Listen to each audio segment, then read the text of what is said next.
강화학습 기초 및 실습 2장 마코브 디시전 프로세스에 대해서 살펴보도록 하겠습니다. 마르코프 프로세스는 확률적 과정, 즉 시간에 따라 무작위적으로 변화하는 과정을 다루는 개념입니다. 이 과정의 가장 중요한 특징은 이 마르코프 성질, 즉 마르코프 프로퍼티라는 것을 만족한다는 점인데요. 이 마르코프 프로퍼티란 현재 상태가 과거의 모든 정보를 요약한다는 뜻입니다. 즉 현재 상태를 알고 있다면 이 미래의 상태를 예측하는 데 있어서 이 과거의 상태들은 추가적인 의미를 가지지 않는다는 말이죠. 자, 수학적으로는 요 밑에 있는 수식처럼 표현이 됩니다. 자, 확률 xt 플러스 1이 x인 확률은 이전의 상태 xt부터 해서 x0까지 라는 거죠. 여기에 의존을 하는데 이 전체 확률이 결국 xt 플러스 1 이꼴 x가 현재 상태 xt에만 의존을 한다는 것입니다. 그러니까 미래 상태의 확률 분포가 오직 현재 상태에만 의존을 한다는 거죠. 그렇기 때문에 이 마르코프 프로세스에서는 과거의 모든 데이터를 기억할 필요가 없습니다.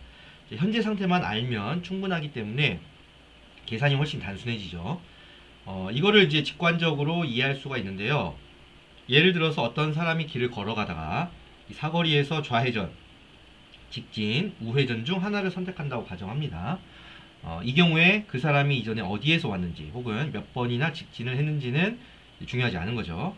오직 현재 사거리에 있다는 사실만이 이제 다음 행동의 확률을 결정을 하게 되는 겁니다. 주식시장도 살펴볼 수 있는데요. 오늘 주가가 오를지 내릴지는 어제의 가격 수준에만 의존한다고 가정할 수가 있겠습니다. 그러니까 주가의 과거의 장기적인 흐름이나 더 오래된 데이터는 직접적으로 고려가 되지 않는 거죠. 또 다른 예로 날씨를 또 생각해 볼 수 있는데요.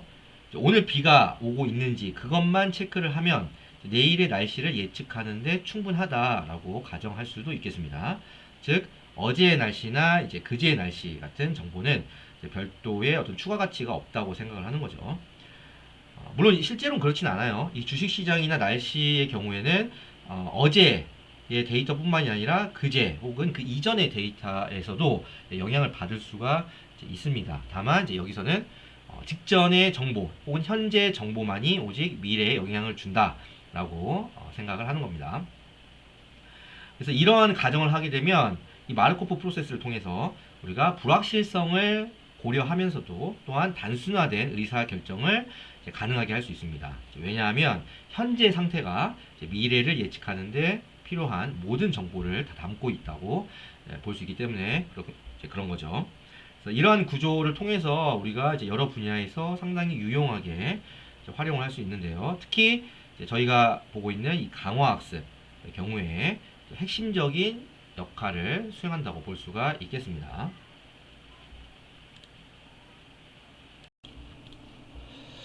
이 마코비안이라는 표현은 어떤 과정이 마르코프 성질을 만족한다는 것을 의미합니다. 즉 현재 상태만 알면 미래를 예측할 수 있다는 거고 이 과거의 정보는 불필요하다는 그런 의미를 가지는 거죠.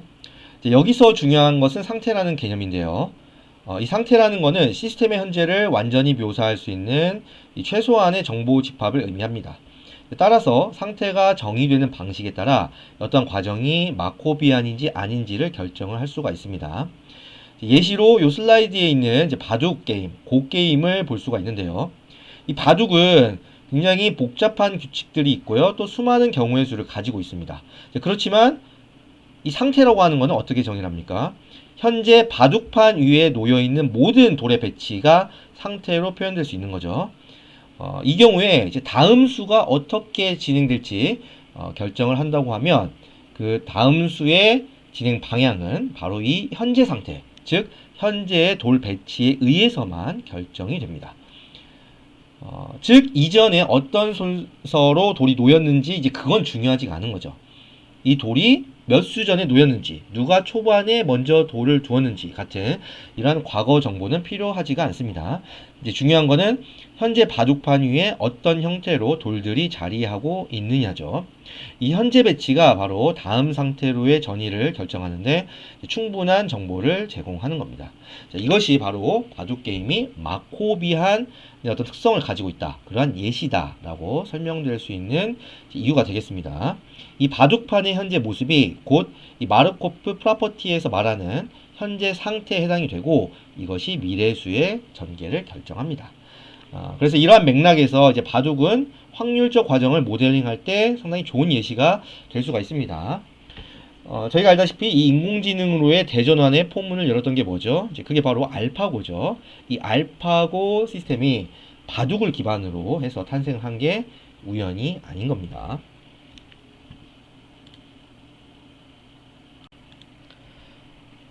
이 농 마코비안 과정은 현재 상태만으로는 미래를 완전히 예측할 수 없는 경우를 의미합니다. 즉, 과거에 추가적인 정보가 있어야만 이 미래 상태를 올바르게 결정하거나 추론할 수 있다는 거죠. 이 논 마코비안 과정에서는 현재 상태만 가지고는 충분하지 않아요. 과거의 맥락 또는 과거의 히스토리가 반드시 고려되어야 됩니다. 예시로 여기 화면에 있는 FPS 게임을 생각을 해볼 수가 있습니다. 이 화면에 현재 보이는 이 장면만으로는 플레이어의 상황을 완전히 이해할 수가 없죠. 플레이어가 가진 탄약이 얼마나 남았는지, 이전에 어디로 이동했는지, 또 적의 행동 패턴은 어떻게 전개되어 왔는지를 알아야 됩니다. 과거 정보가 이제 중요한 거죠. 그죠? 이 플레이어가 어떤 복도를 지나왔는지에 따라서 이 같은 화면이라도 이 적이 가지고 있는 현재 배치의 진정한 의미를 다르게 해석할 수가 있습니다. 그리고 플레이어가 앞으로 정확히 어떤 루트를 따라서 가야 되는지도 알 수가 있는 거죠. 이런 정보들이 이제 생존 가능성을 판단하는데 이제 핵심적이 될 수가 있는데요. 그렇지만 요 현재 화면만 본다면 저희가 아는 거는 단순히 앞에 적이 있다라는 사실만 알 수가 있는 거고, 다른 중요한 정보들은 이제 누락되어 있다고 볼 수가 있습니다. 그렇기 때문에 이 FPS 게임은 본질적으로 넌 마코비안 하는 특성을 가지게 되는 거죠. 이런 상황에서는 그래서 상태를 정의하는 방식이 중요합니다.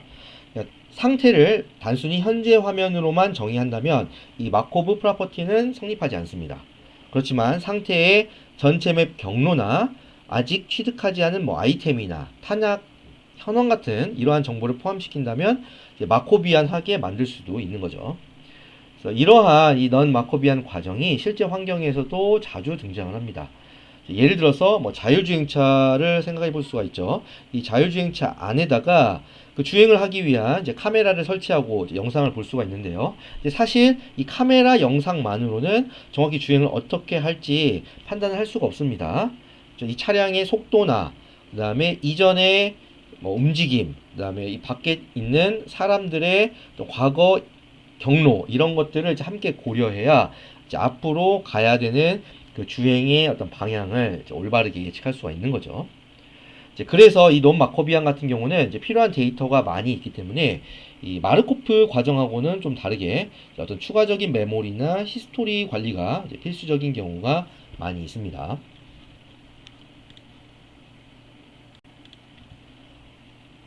마르코프 프로세스는 이제 두 가지 요소로 정의가 되는데요. 이거를 기호로 표현하면 이제 MP 땡땡 SP가 됩니다. 여기서 말하는 S는 이제 가능한 상태들의 집합을 의미합니다. 예를 들어서 동전 던지기 문제에서는 앞면과 뒷면 이 두 가지가 상태 집합을 이룰 수가 있죠. 좀 더 복잡한 문제에서는 수많은 상태가 존재할 수 있습니다. 이 경우에 각각의 상태는 이 시스템이 취할 수 있는 하나의 순간적인 상황을 다양하게 표현할 수가 있죠. 그 다음에 나오는 이 P가 바로 전이 확률 행렬, 즉 Transition Probability Matrix를 의미합니다. 그리고 이 행렬의 원소 PSS'은 현재 상태 S에서 다음 상태 S'으로 이동할 확률을 나타냅니다. 예를 들어서 날씨 모델이 있다고 한다면 S가 맑음일 때, 즉 오늘의 상태가 맑음일 때, 그다음 S', 내일 비가 올 확률이라고 생각할 수 있는 거죠. 자, 그러면 만약 이 확률 값이 0.3이라고 한다면 B, SS''은 0.3으로 표현을 할 수가 있는 겁니다. 자, 이렇게 상태 집합 S와 전이 확률 행렬 P가 이제 정의가 되면 이 마르코프 프로세스를 완전히 기술할 수가 있어요. 이 시스템은 현재 상태에 따라서 이 마르코프 프로세스에 의해 이제 확률적으로 다음 상태로 이동을 합니다. 그런데 이제 여기서 마르코프 프로세스의 핵심 성질은 상태 전이 확률이 오직 현재 상태에만 의존한다는 점이죠. 아래에 수식으로 나타나 있는데요. 보시면 PST 플러스 1 막대기 ST는 PST 플러스 1 막대기 S1부터 ST까지와 이제 같다는 수식입니다. 요거는 뭐냐면 미래 상태 ST 플러스 1의 분포가 단지 현재 상태 ST에만 의존을 한다는 거죠. 그렇죠? ST 이전의 모든 상태 정보는 불필요하다라는 의미로 이해를 하시면 되겠습니다.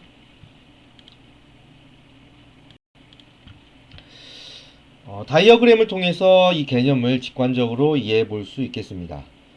이 슬라이드에서는 이제 공부하는 상황을 하나의 마르코프 프로세스로 모델링 하였습니다. 각 원은 상태를 나타내고 이 화살표는 상태 간 이동을 의미합니다. 또한 이 화살표 위에 있는 퍼센티지, 이 숫자는 전이 확률을 나타내는 거죠. 먼저 스터디 하드라는 상태를 보시면요. 이 상태에 머물러 있을 확률은 80%입니다. 그리고 학습을 마치고 피니시 상태에 도달할 확률은 10%가 되겠죠. 나머지 10%는 뭔가요? 이거는 집중력이 떨어져서 캐치 마이 브리드 상태로 이동할 확률에 할당되어 있습니다. 그 확률이 10%입니다. 이 캐치 마이 브리드 상태에서는 다시 마음을 다잡고 이 스터디 하드로 돌아갈 확률이 40%죠.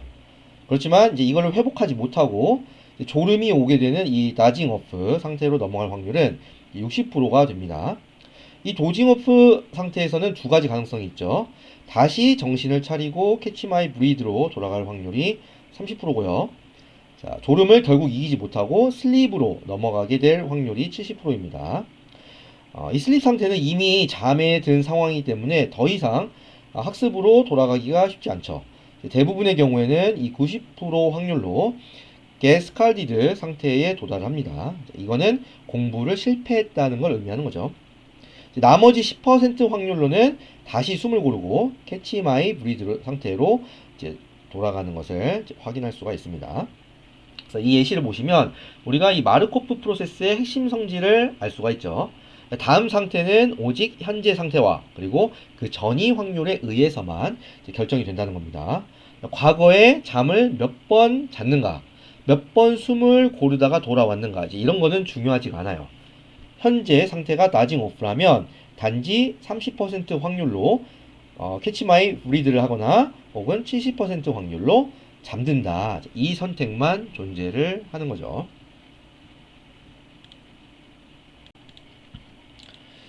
이 앞서 살펴본 다이어그램을 수학적으로 표현해 볼 수 있습니다.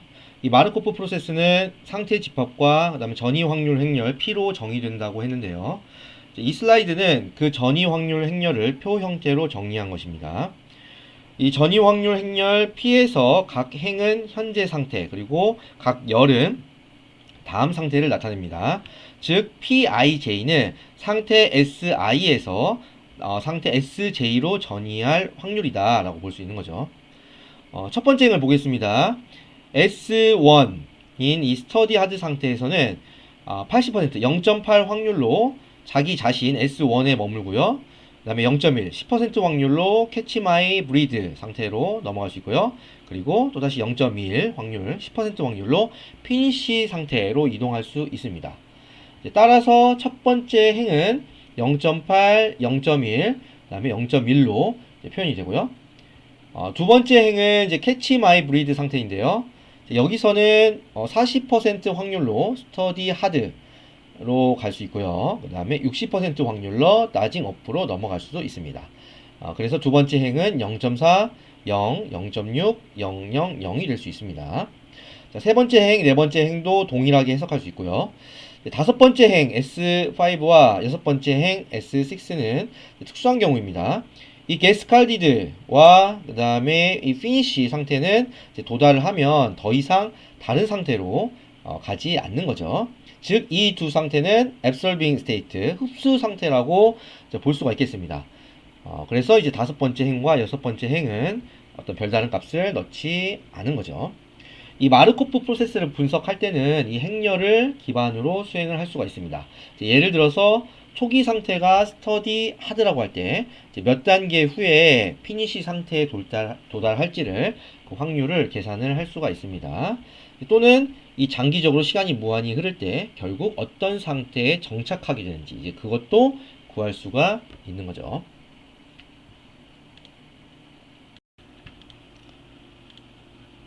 마르코프 리워드 프로세스, 이 마르코프 보상 과정이라는 거는 뭐냐면 이 마르코프 프로세스에 보상과 할인율이 추가된 형태입니다. 즉 상태 전이뿐만이 아니라 이 각 상태에서 얻는 보상과 그리고 미래 보상을 고려하는 구조를 가지고 있는 거죠.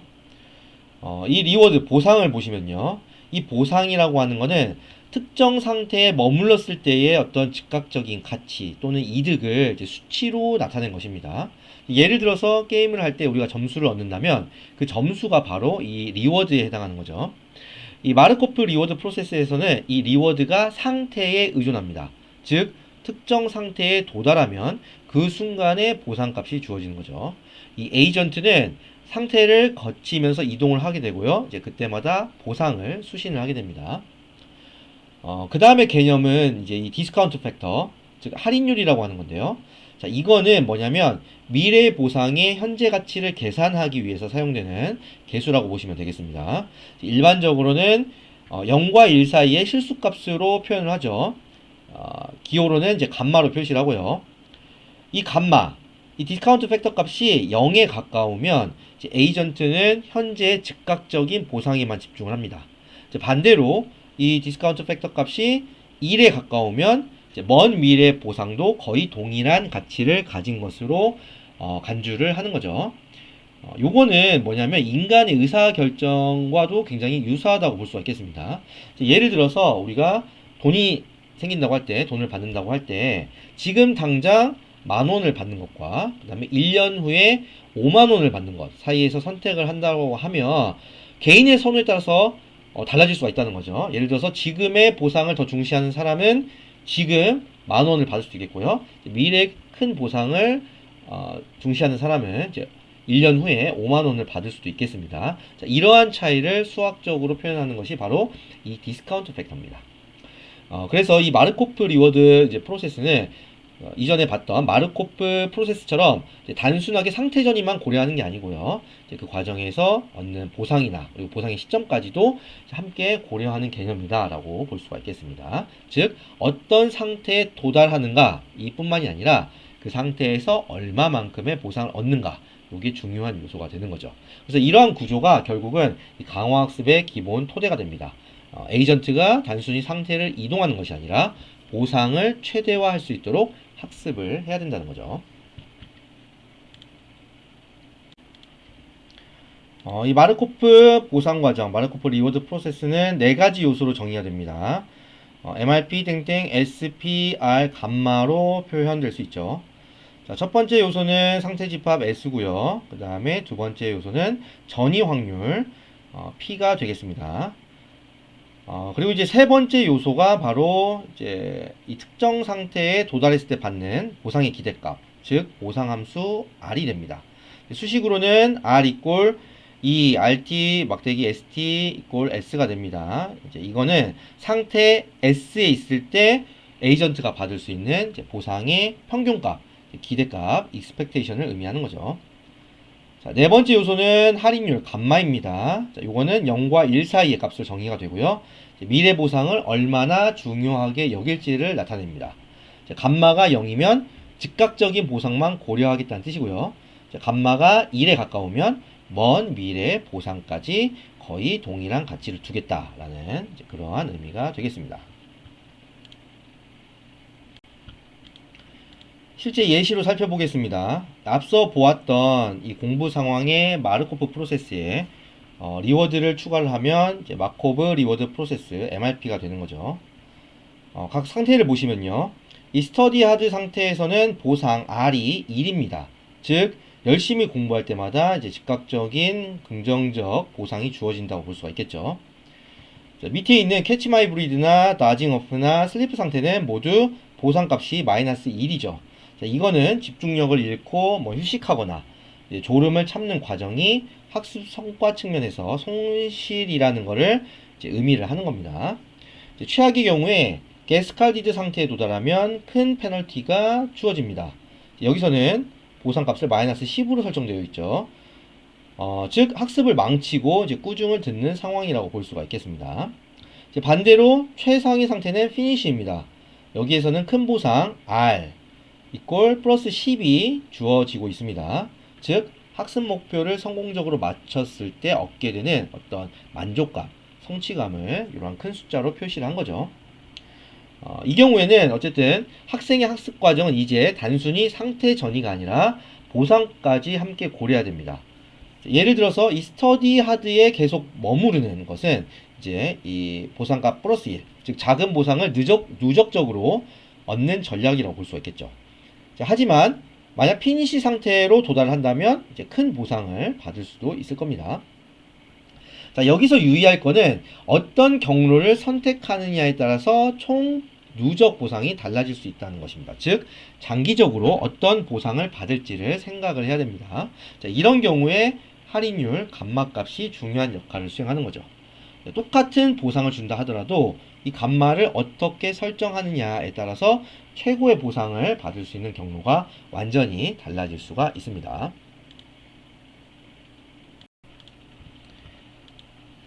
이 할인율 감마는 마르코프 리워드 프로세스와 이제 강화학습에서 상당히 중요한 역할을 합니다. 이제 그 이유는 크게 세 가지로 볼 수 있는데요.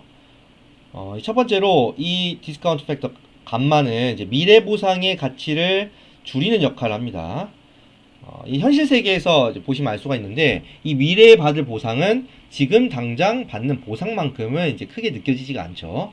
예를 들어서 지금 10만 원을 받는 것과 1년 후에 10만 원을 받는 걸 비교를 하면 대부분은 지금 당장 받는 거를 선호할 겁니다.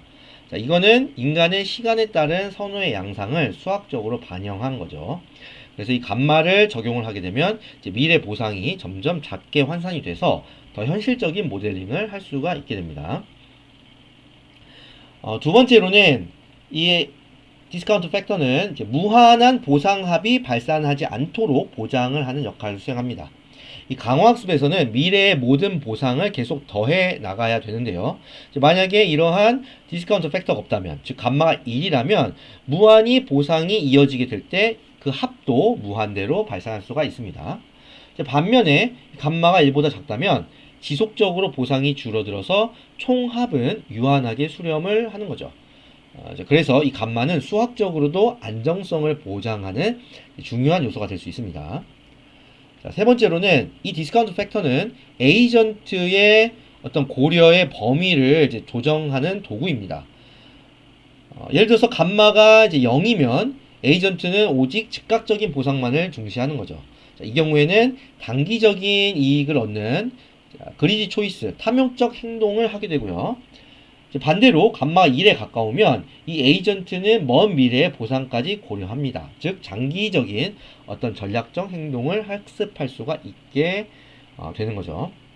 자, 그래서 이 감마의 크기는 결국 에이전트가 단기적 목표에 집중할지 혹은 장기적 목표를 추구할지를 결정합니다. 그래서 실제 응용에서는 우리가 풀고자 하는 그 문제의 성격에 따라서 적절한 감마값을 설정하는 것이 중요하다고 볼 수가 있겠습니다.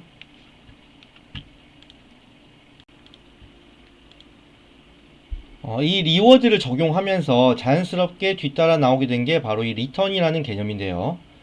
이 강화학습에서 리턴은 이 특정 시점부터 에이전트가 얻게 되는 총 누적 보상을 의미합니다. 즉 단순히 한 시점의 보상이 아니라 미래에 걸친 보상들의 합을 나타내는 거죠. 자, 그래서 이 리턴은 보통 할인된 미래 보상의 합으로 정의가 됩니다. 자, 이거는 이 리턴이라고 하는 게 즉각적인 보상 그리고 먼 미래의 보상을 동시에 고려하면서도 이 미래 보상은 점점 덜 중요한 값으로 이제 환산을 할 수가 있다는 거죠. 이 리턴을 이해하기 위해서 이 트라젝토리, 즉 궤적을 먼저 살펴보시면요. 이 에이전트가 환경 속에서 움직이는 과정을 여기 식처럼 표현할 수 있습니다. 즉 S0, R0, S1, R1, S2, R2, 땡땡땡, ST, RT와 같이 나타낼 수가 있습니다. 자, 여기에서 ST는 시간 t에서의 상태를 나타내는 거고요. 자, RT는 그 시간 상태에서 받은 보상을 의미합니다. 자, 이걸 기반으로 해서 리턴을 정의를 하면요. 이제 어떤 시점 t에서의 리턴, 이 GT라고 할 수 있는데 이 GT는 시점 t 이후에 얻게 되는 모든 보상의 합을 의미합니다. 즉 할인율 감마를 적용을 해서 이 GT는 RT 플러스 1 더하기 감마 곱하기 RT 플러스 2 더하기 감마의 제곱 곱하기 RT 플러스 3 플러스 땡땡땡과 같이 나타낼 수가 있습니다. 자, 이걸 줄여서 나타내면 시그마 K는 0부터 무한대까지 감마의 K승 RT 플러스 K 플러스 1이 되는 거죠. 우리가 강화학습 문제를 정의할 때 우리가 극대화하려는 대상은 단순한 보상이 아니에요. 바로 여기서 정의한 리턴이라는 값입니다. 즉 학습의 목표라고 하는 것은 이 에이전트가 주어진 환경에서 가능한 한 큰 리턴을 얻게 하는 것이다 라고 할 수가 있겠죠. 마르코프 디시전 프로세스, 마르코프 의사결정 과정을 보겠습니다. 이 마르코프 디시전 프로세스는 이전에 마르코프 리워드 프로세스를 확장한 개념이에요. 핵심 차이는 뭐냐면 바로 이 액션, 행동이라는 요소가 추가된다는 점입니다. 이 마르코프 리워드 프로세스에서는 에이전트가 단순하게 상태를 거치면서 보상을 받았죠. 즉 상태와 보상 그리고 전이 확률이 과정의 핵심이었습니다. 반면에 이 MDP에서는 에이전트가 각 상태에서 어떤 행동을 선택하느냐에 따라서 다음 상태와 보상이 달라집니다. 즉 MDP는 이 에이전트가 의사결정을 하는 상황을 모델링할 수 있는 거죠. 단순히 환경에 따라서 흘러가는 게 아니라 에이전트의 전략이 개입할 수 있는 구조입니다. 이러한 구조는 연속적인 의사결정 문제를 이 수학적으로 정의할 수 있게 해주는데요. 예를 들어서 로봇이 미로를 탈출하는 문제를 생각할 수가 있습니다. 그러면 현재 위치가 로봇의 위치가 상태가 되고 위, 아래, 왼쪽, 오른쪽 이렇게 움직이는 게 행동이 액션이 된다고 볼 수 있겠죠. 자, 이런 경우에 이 이동의 어떤 성공 여부는 확률적으로 결정이 될 수가 있고요. 그리고 목적지에 도달을 하게 되면 큰 보상을 얻게 된다고 볼 수가 있겠습니다. 이 슬라이드에 나타나 있는 이 그림도 이 개념을 직관적으로 보여주는 거죠. 시작 지점에서 출발한 에이전트는 이제 이 미로의 여러 갈림길에서 행동을 선택을 해야 되겠죠. 그리고 목표 지점까지 도달을 해야 됩니다. 여기에서 이제 선택이라는 것은 단순히 전의를 의미하는 게 아닙니다. 액션, 행동이라고 하는 의사 결정의 결과가 되는 거고요. 이 액션을 잘못하게 되는 경우에는 길을 돌아가거나 혹은 어떠한 손실을 초래할 수가 있을 겁니다. 그래서 이 마코브 프로세스 중에 이 MDP, 마코브 디시전 프로세스야말로 우리가 보는 강화학습 문제를 공식적으로 정의할 수 있는 출발점이 됩니다.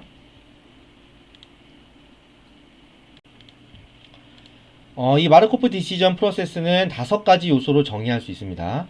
자, MDP 땡땡 SAPR 감마 표현을 하죠. 자, 여기에서 S는 가능한 상태들의 집합이고요. 자, A가 행동 집합입니다. 이거는 에이전트가 각 상태에서 선택할 수 있는 그러한 행동들의 모음이라고 볼 수 있습니다. 자, 예를 들어서 이제 로봇이 어떤 위치에서 앞으로 이동 혹은 왼쪽 회전 이런 행동을 취할 수 있다면 이제 이것이 A에 해당이 되는 거죠. P는 전이 확률 함수고요. PASS 프라임이라고 한다면 요거는 뭐냐면 상태 S에서 행동 A, 액션 A를 선택했을 때 그 다음 상태가 S 프라임이 될 확률을 의미합니다. 즉 에이전트의 행동이 미래 상태를 확률적으로 결정한다는 거죠. 자, R은 이제 보상인데요. 자, 요거는 특정 상태에서 특정 행동을 했을 때 기대되는 보상의 크기를 정의한다고 볼 수 있습니다.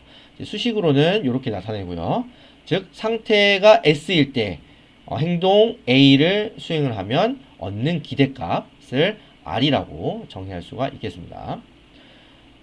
5번째 요 감마는 할인율이고요.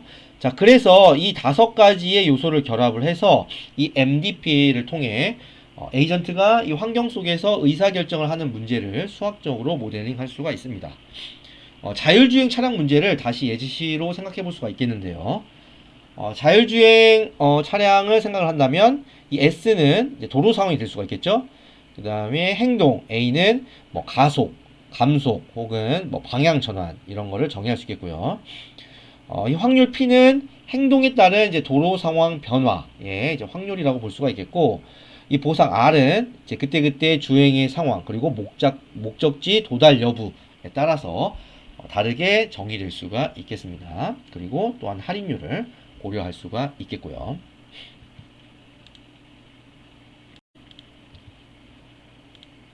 자, 이 슬라이드에서는 MDP의 5가지 요소를 다시 정리하고 있습니다. 그죠? 그래서 상태가 있고, 행동, 액션이 있고, 그 다음에 보상함수가 있고요. 그 다음에 상태 전이 확률이 있고, 그 다음에 할인율이 존재합니다. 즉, 에이전트는 상태를 관찰하고, 이제 가능한 행동 중에 하나를 선택하고, 보상을 얻고요. 그 다음에 확률적으로 다음 상태로 이동을 하게 됩니다. 이 과정을 반복하면서 이 에이전트는 장기적으로 보상을 최대화하는 전략을 학습할 수가 있게 되는 겁니다.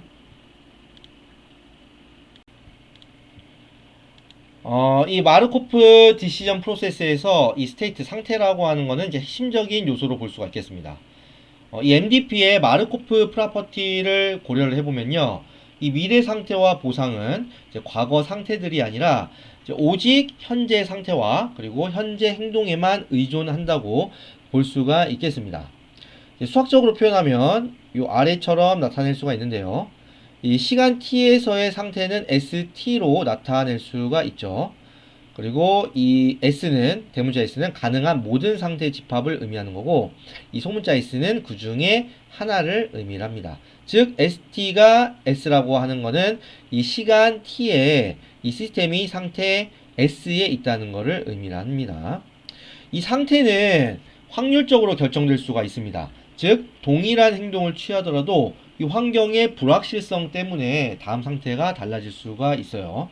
예를 들어서 로봇이 앞으로 이동을 했을 때 80% 확률로 한 칸 앞으로 가겠지만, 또는 어떤 뭐 기계적인 고장이나 오류에 의해서 20% 확률로 미끄러져서 옆 칸으로 갈 수도 있는 거죠. 그렇기 때문에 이 MDP에서 상태 전이라고 하는 것은 확률적 특성을 가지게 되는 거고, 이것이 MDP를 확률적 의사결정 문제로 만드는 요인이라고 볼 수가 있겠습니다.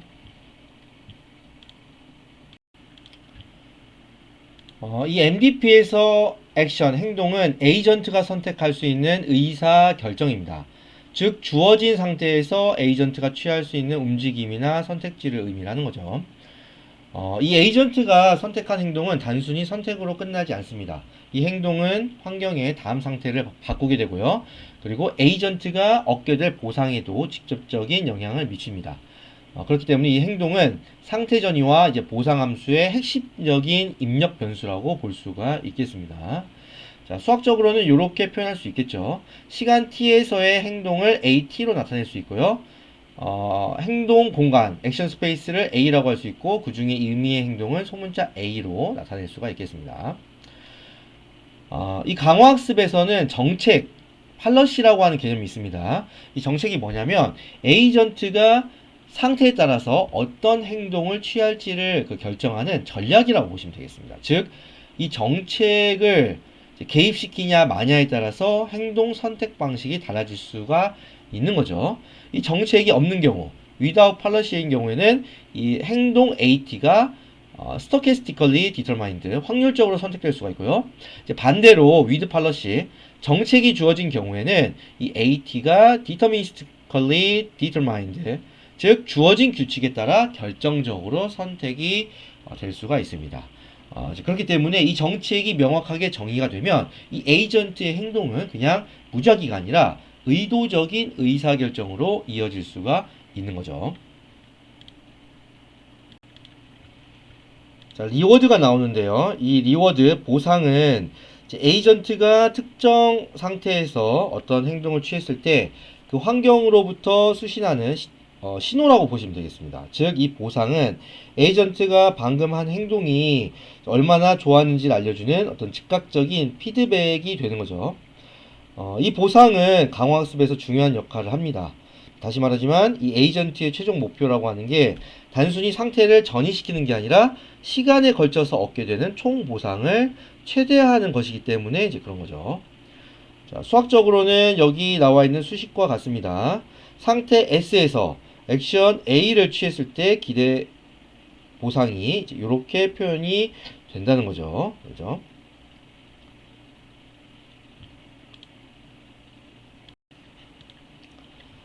자, State Transition Probability, 상태 전이 확률입니다. 요거는 이제 MDP에서 이 환경의 동력학을 수학적으로 표현하는 핵심적인 개념입니다.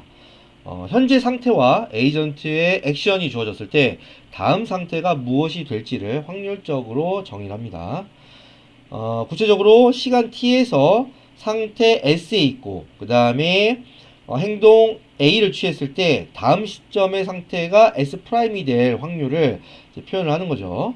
그래서 행동이 환경에 미치는 영향을 수학적으로 나타낼 수가 있습니다. 이 상태 전이 확률은 환경의 불확실성을 반영합니다. 예를 들어서 바람이나 혹은 소음과 같은 환경적 요인은 이 상태 전이의 확률적 변화를 추가적으로 발생시킬 수가 있죠. 자, 이러한 불확실성 모델링을 통해서 우리가 살고 있는 실제 환경의 본질적인 특성을 반영할 수 있습니다. 자, 그래서 이러한 상태 전이 확률을 종종 우리가 모델이라고도 부르기도 합니다. 이 모델이 주어지면 에이전트의 행동에 따른 상태의 변화의 결과를 예측을 할 수가 있다는 거죠. 자, 디스카운트 팩터 할인율입니다. 이 할인율은 0과 1 사이의 실수값으로 정의되죠. 자, 에이전트가 미래 보상을 현재 가치로 얼마나 중요하게 고려할지 결정하는 요소입니다. 자, 그래서 이 디스카운트 팩터의 핵심적인 역할은 이제 리턴에 있다고 볼 수가 있어요. 즉, 이 리턴에 대한 계산에 있습니다. 이 리턴은 단순히 보상의 합이 아니라 이제 미래 보상에 대해서 할인율을 곱하여 계산을 하는 값이죠. 즉, 가까운 미래의 보상은 크게 반영되고 이제 먼 미래의 보상은 작아지게 만들 수가 있습니다. 자, 이럴 때 이 디스카운트 팩터가 에이전트의 시각을 조정하는 역할을 해주는 거죠. 작은 값은 단기적인 행동을 유도하고요. 이 할인율에 대해서. 그 다음에 큰 값은 에이전트의 장기적 계획을 가능하게 만드는 겁니다. 정리를 하겠습니다. 이 마르코프 디시전 프로세스의 구성 요소들을 살펴본 다음에 자연스럽게 다음 질문이 등장을 하는 거죠. 즉, 에이전트가 어떻게 좋은 액션을 선택할 수 있는가에 대한 문제입니다. 에이전트는 매 시점마다 상태를 관찰하고요. 그리고 가능한 행동 중에 하나를 선택해야 됩니다. 여기에서 에이전트의 목표는 단순히 행동을 선택하는 게 아니라 좋은 행동을 선택하는 거죠. 좋은 행동이란 건 뭐냐면 장기적으로 기대되는 리턴을 극대화하는 그러한 행동을 의미합니다. 자, 그래서 이 문제는 결국 의사결정의 기준을 어떻게 세울 것인가에 대한 문제로 귀결이 됩니다. 주어진 상태에서 행동들의 가치는 어떻게 평가하고 그리고 최적의 행동을 어떻게 고를까가 핵심이 되는 거죠. 이 상태에 따른 최적의 행동을 선택하기 위해서는 각 상태와 그리고 행동의 이 단기적인 가치를 평가할 수 있는 체계가 필요하게 됩니다. 이걸 위해서 이제 강화학습에서는 가치 함수라고 하는 개념을 이제 도입을 하게 되는데요. 다음 챕터에서는 이와 관련해서 가치 함수와 그리고 정책이라고 하는 개념을 함께 살펴보도록 하겠습니다.